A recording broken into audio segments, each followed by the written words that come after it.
الحمد لله وكفى وسلام على عباده الذين اصطفى خصوصا على سيد الرسل وخاتم الأنبياء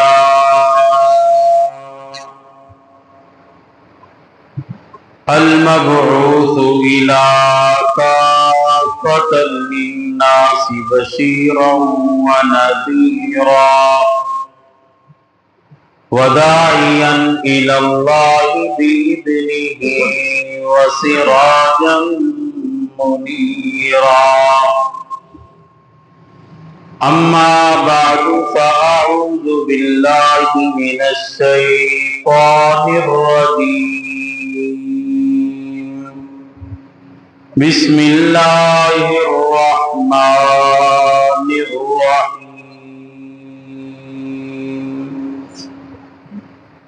محمد رسول الله والذين معه أشداء على الكفار رحماء بينهم تراهم ركعا سجدا يبتغون فضلا من الله ورضوانا. صدق الله خالق مولانا العظيم وبلغنا رسوله النبي الكريم ونحن على ذلك لمن الشاهدين والشاكرين والحمد لله رب العالمين.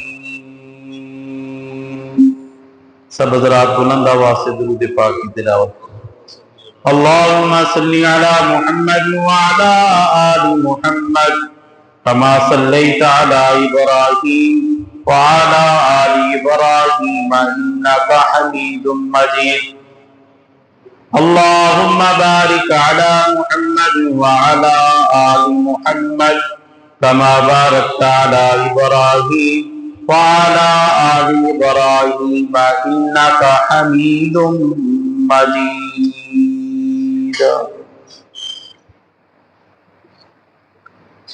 میرے انتہائی واجب الاحترام برادران اسلام، بزرگوں، عزیز دوستوں، بھائیوں،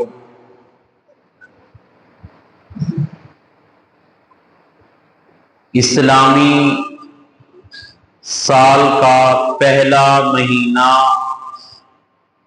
محرم الحرام شروع ہو چکا ہے.